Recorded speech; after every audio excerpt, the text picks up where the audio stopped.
प्रधानमंत्री नरेंद्र मोदी आज पूर्व सांसद हरमोहन सिंह यादव की 10वीं पुण्यतिथि पर हुए कार्यक्रम में वीडियो कॉन्फ्रेंसिंग के जरिए शामिल हुए।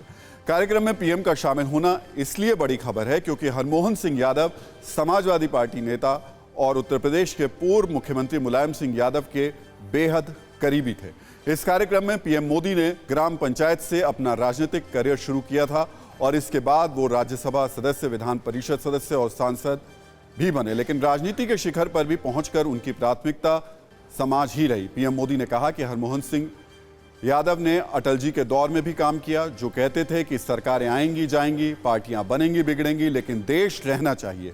यही हमारे देश की आत्मा है। व्यक्ति से बड़ा दल और दल से बड़ा देश है। लोकतंत्र का अस्तित्व देश की वजह से है। हरमोहन सिंह जी की प्राथमिकता समाज ही रहा।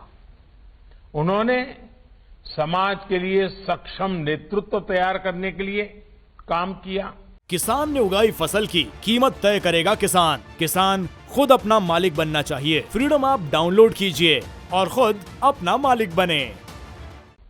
उन्होंने युवाओं को आगे बढ़ाया। उन्होंने प्रदेश और देश की राजनीति में जो योगदान किया, समाज के लिए जो कार्य किया, उनसे आने वाली पीढ़ियां उनको निरंतर मार्गदर्शन मिल रहा है। हरमोहन सिंह यादव की 10वीं पुण्यतिथि के कार्यक्रम में पीएम मोदी का शामिल होना इस कार्यक्रम की अहमियत बताता है। इस कार्यक्रम में पीएम का शामिल होना कैसे सियासत की तस्वीर बदलेगा, ये हम आपको बताएंगे, लेकिन पहले हम आपको हरमोहन सिंह यादव के बारे में बता देते हैं। 18 अक्टूबर 1921 को कानपुर के मेहरबंद सिंह का पूर्वा गांव में जन्मे हरमोहन सिंह यादव ने 31 साल की उम्र में राजनीति में कदम रखा था। हरमोहन सिंह यादव के चौधरी चरण सिंह और राम मनोहर लोहिया के साथ घनिष्ठ संबंध थे। चौधरी चरण सिंह की मृत्यु के बाद हरमोहन सिंह यादव ने मुलायम सिंह यादव को राजनीति में आगे बढ़ाया। हरमोहन सिंह यादव 1970 से 1990 तक यूपी में एमएलसी और विधायक रहे। हरमोहन सिंह यादव 2 बार राज्यसभा के सांसद रहे। 1984 के सिख विरोधी दंगों में सिखों की जान बचाने के लिए हरमोहन सिंह यादव को 1991 में शौर्य चक्र से सम्मानित किया गया। आपको बता दें कि हरमोहन सिंह यादव ने अखिल भारतीय यादव महासभा के राष्ट्रीय अध्यक्ष के तौर पर भी काम किया। हरमोहन सिंह यादव और उनके बेटे सुखराम सिंह ने कानपुर और उसके आसपास कई शिक्षण संस्थानों की स्थापना की। यानी हरमोहन सिंह यादव ने सिर्फ राजनीति में नहीं, सामाजिक और शिक्षण के क्षेत्र में भी काफी काम किया। इसलिए पीएम मोदी उनकी 10वीं पुण्यतिथि पर आयोजित कार्यक्रम में शामिल हुए। पीएम मोदी का हरमोहन सिंह यादव की पुण्यतिथि पर हुए कार्यक्रम में शामिल होना इसलिए अहम है क्योंकि हरमोहन सिंह यादव का परिवार मुलायम सिंह यादव के बेहद करीबी रहा है। पहले इस परिवार के हर आयोजन में मुलायम परिवार हिस्सा लेता रहा है, लेकिन इस बार खास पीएम मोदी कार्यक्रम में शामिल हो रहे हैं। पीएम ने कार्यक्रम में शामिल होकर संकेत दिया कि राजनीतिक मतभेदों और पहचान को भूलकर बीजेपी अच्छा काम करने वाले नेताओं के सम्मान और योगदान को सम्मान देती है। अब हम इस कार्यक्रम का राजनीतिक संदेश भी आपको बता देते हैं। यूपी में करीब 9% यादव वोटर हैं।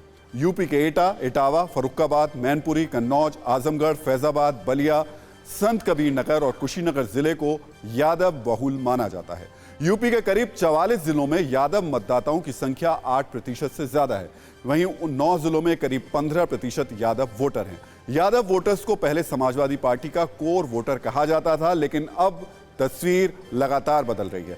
यहां हम आपको बताना चाहेंगे कि हरमोहन सिंह यादव के बेटे सुखराम सिंह के बेटे मोहित यादव बीजेपी में शामिल हो चुके हैं। विधानसभा चुनाव के बाद सुखराम सिंह भी पीएम मोदी और सीएम योगी की तारीफ कर चुके हैं। ऐसे में बीजेपी की लगातार यूपी में यादव वोट में अपनी पकड़ और मजबूत करने के लिए यादव नेताओं को आगे बढ़ाने की कोशिशें जारी हैं। बीजेपी ने संगीता यादव को राज्यसभा भेजा है, सुभाष यदुवंश को विधान परिषद भेजा है। समाजवादी पार्टी के गढ़ के कहे जाने वाले आजमगढ़ से दिनेश लाल यादव निरहुआ चुनाव जीते हैं। बीजेपी लगातार अपने यादव नेताओं को आगे बढ़ाने में लगी हुई है। इतना ही नहीं, बीजेपी ने मिशन 2024 की तैयारी के तहत यूपी की यादव बेल्ट में अपनी मौजूदगी को और मजबूत करने की कोशिशें शुरू कर दी हैं। 2012 विधानसभा चुनाव में यादव बेल्ट की 35 सीटों में से 29 सीटें उसने जीती थी।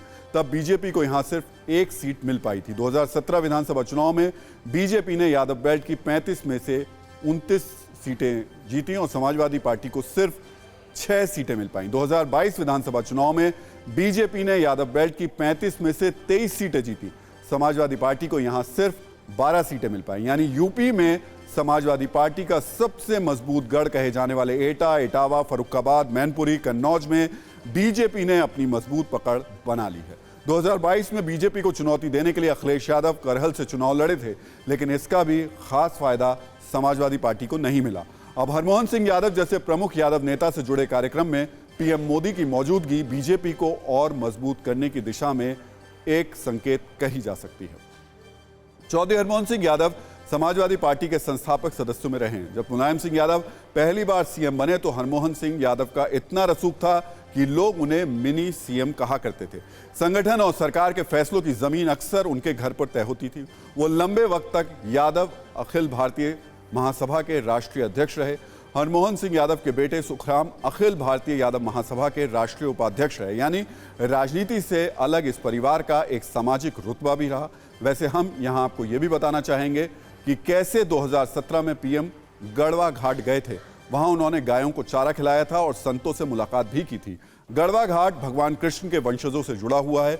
इस पीठ से कई बड़े राजनेताओं की आस्था जुड़ी रही है। आश्रम के 1 करोड़ से ज्यादा अनुयायी बताए जाते हैं, इनमें से ज्यादातर यादव हैं। पहले गढ़वा घाट और आज हरमोहन सिंह यादव से जुड़े कार्यक्रम में पीएम मोदी की मौजूदगी बताती है कि बीजेपी यूपी में यादव वोटर्स को लेकर कितनी संजीदा है। किसान ने उगाई फसल की कीमत तय करेगा किसान। किसान खुद अपना मालिक बनना चाहिए। फ्रीडम ऐप डाउनलोड कीजिए और खुद अपना मालिक बने।